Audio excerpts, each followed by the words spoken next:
हाँ स्टूडेंट्स, आज हम 12th मैथ्स में न्यू एक्सरसाइज ले रहे हैं। Inverse of a matrix and linear equation, व्युत्क्रम आव्यूह एवं रेखिक समीकरण। और ये अपने बोर्ड में इसमें 2 क्वेश्चन आते हैं, एक 1 मार्क्स का आता है क्वेश्चन और एक 3 मार्क्स का आता है क्वेश्चन, यानी टोटल 4 मार्क्स की है। तो सबसे पहले हम लेते हैं व्युत्क्रमणीय आव्यूह, नॉन सिंगुलर मैट्रिक्स। ये हम पिछले एक्सरसाइज में पढ़ चुके हैं कि नॉन सिंगुलर मैट्रिक्स क्या होता है। ऐसी मैट्रिक्स, स्क्वायर मैट्रिक्स, यानी मैट्रिक्स स्क्वायर का मतलब होता है जितने रो उतने कॉलम।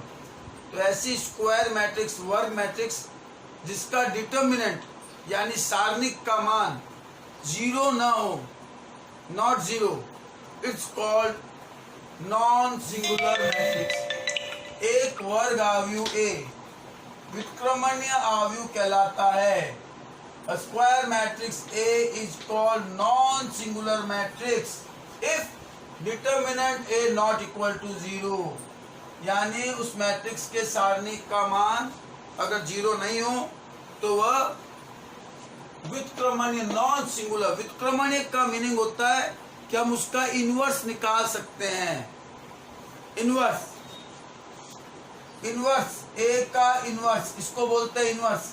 यानी किसी मैट्रिक्स का अगर हमें पूछ ले कि इसका इनवर्स फाइंड करो, इनवर्स फाइंड करो, तो सबसे पहले हमें उसका चेक करना होगा कि इसका डिटर्मिनेंट ए 0 नहीं होना चाहिए।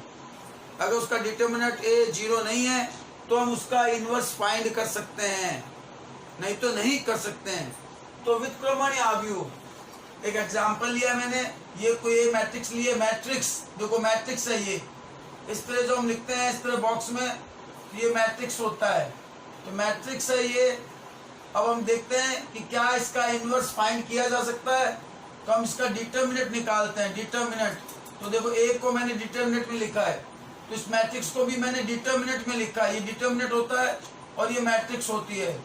अब ये 2/2 की डिटर्मिनेंट है, पहले इसकी मल्टीप्लाई की हमने 15, फिर माइनस, फिर इसकी मल्टीप्लाई की 14, 1 आया, मतलब नॉट इक्वल टू 0 आया। इट मीन्स इस मैट्रिक्स का हम इनवर्स निकाल सकते हैं। अतः आव्यूह है व्युत्क्रमणीय आव्यूह है। तो ये होता है किसी मैट्रिक्स का इनवर्स फाइंड करने से पहले हमें चेक करना है कि शो करना है कि उसका डिटर्मिनेंट नॉट इक्वल टू 0 हो। ओके, दूसरा आता है अव्युत्क्रमणीय आव्यूह, सिंगुलर मैट्रिक्स, मतलब ऐसी स्क्वायर मैट्रिक्स, मैं बार बार वर्ड यूज कर रहा हूँ स्क्वायर, वर्ग मैट्रिक्स, या जितने रो उतने कॉलम होने चाहिए, हम उसी में इनवर्स निकाल सकते हैं, नहीं तो नहीं निकाल सकते हैं, उसके लिए जरूरी है, कंडीशन है ये।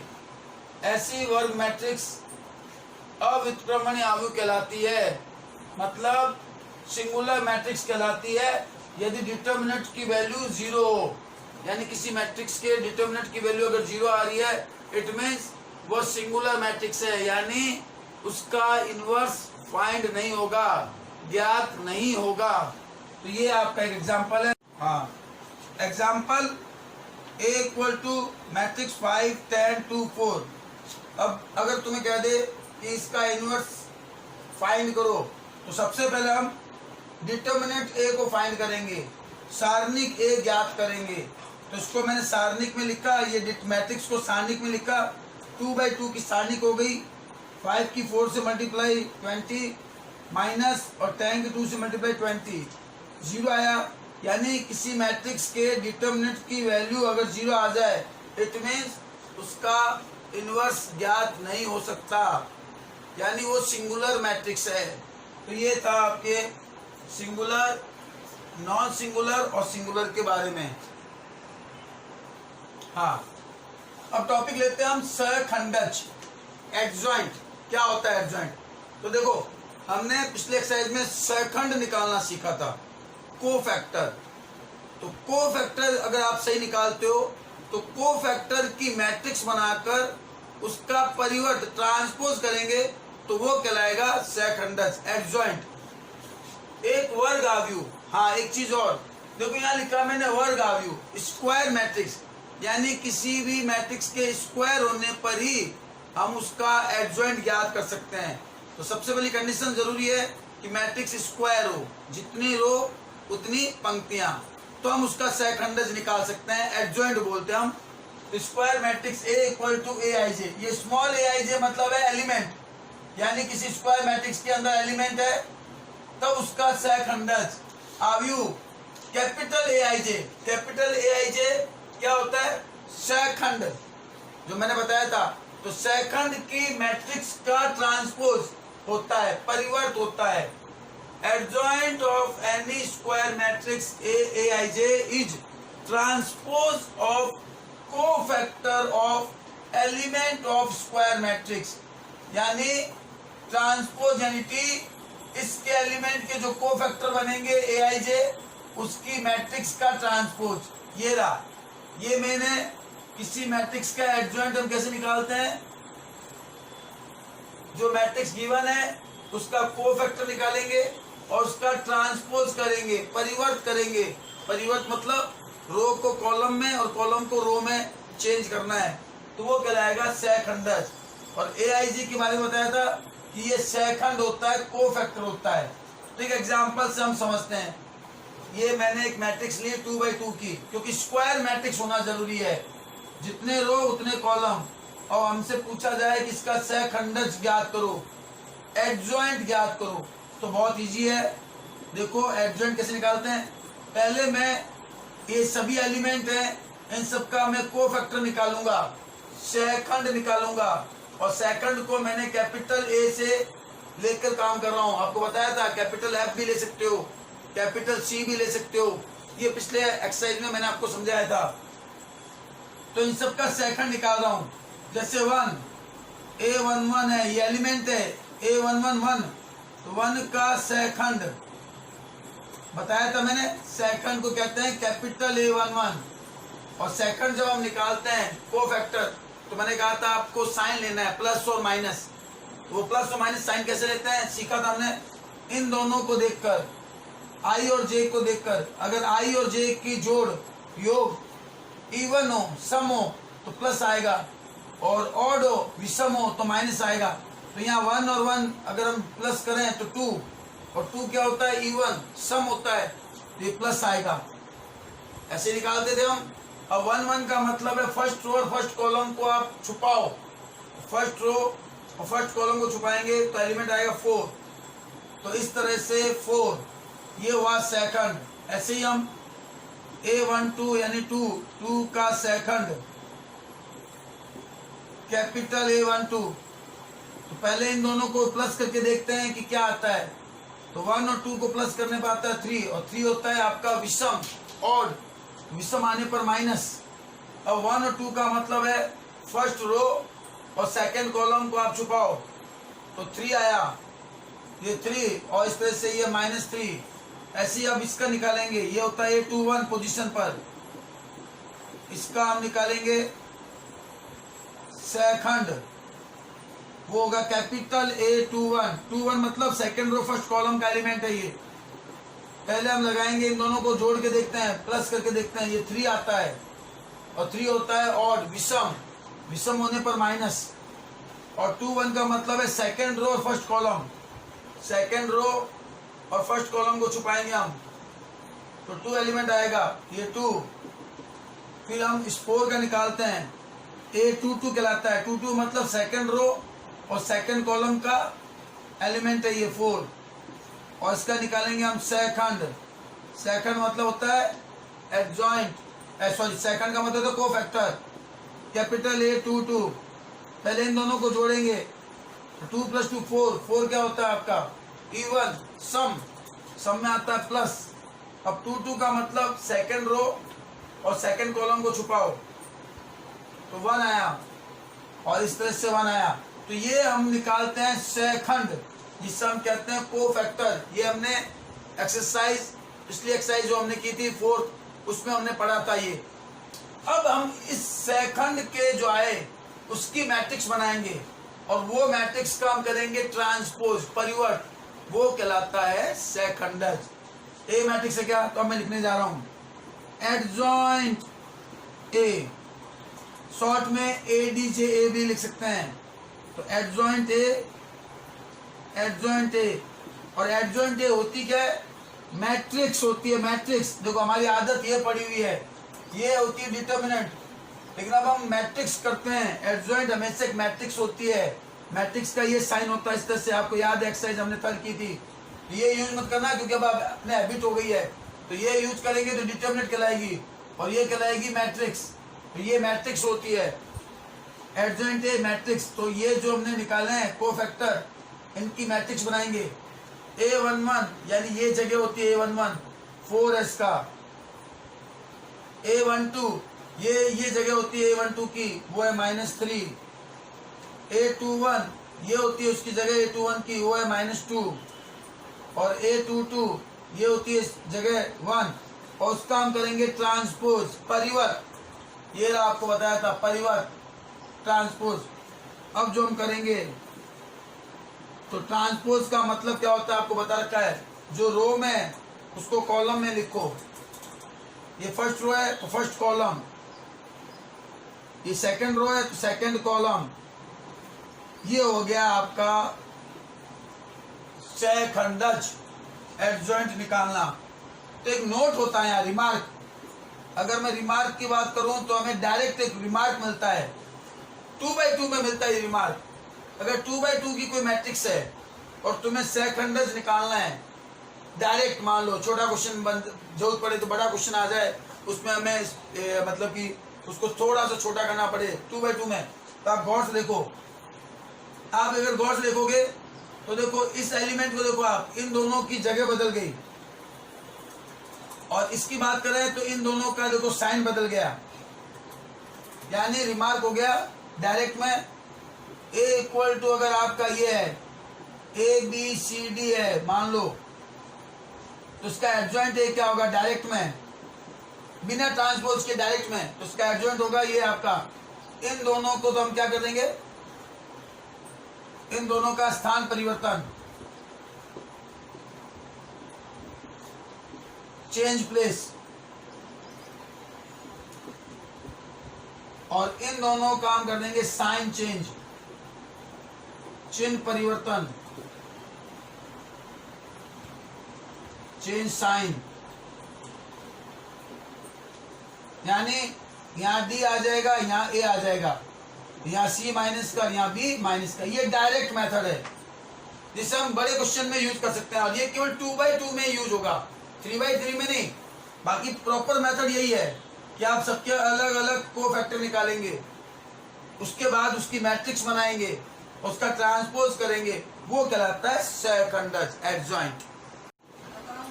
हाँ टॉपिक है अब अपने सहखंडज आव्यूह के गुण, प्रॉपर्टीज ऑफ एडजॉइंट मैट्रिक्स। क्या होती है प्रॉपर्टीज की? फर्स्ट प्रॉपर्टी है यदि A कोई वर्ग आव्यूह हो, if A is a square matrix, then किसी मैट्रिक्स के परिवर्त करने के बाद उसका एडजॉइंट निकालो, सहखंडज निकालो, या पहले उस मैट्रिक्स का सहखंडज निकाल के बाद में उसका ट्रांसपोज करो, दोनों सेम आते हैं। एक प्रॉपर्टी है। दूसरी है विकर्ण आव्यूह का सहखंडज आव्यूह भी विकर्ण आव्यूह होता है। विकर्ण आव्यूह क्या होता है बता रखा है। विकर्ण आव्यूह ऐसी आव्यूह जिसमें डायगोनल यानी विकर्ण के अवयव के अलावा सारे जीरो, A0 जैसे ये है, इसे कहते हैं विकर्ण आव्यूह। यानी ये विकर्ण बनता है ये डायगोनल, बाकी सारे एलिमेंट जीरो होंगे। कोई और ले लूं मैं, जैसे आपका ले लिया 1 0 0 0 2 0 0 0 3, तो ये भी एक विकर्ण आव्यूह है, डायगोनल मैट्रिक्स कहलाती है। डायगोनल मैट्रिक्स का अगर हम सहखंडज निकालें, एडजॉइंट निकालें, तो वो भी हमें डायगोनल ही मिलेगा, मतलब ये सारे एलिमेंट जीरो ही मिलेंगे, बाकी ये एलिमेंट ही मिलेंगे सहखंडज में।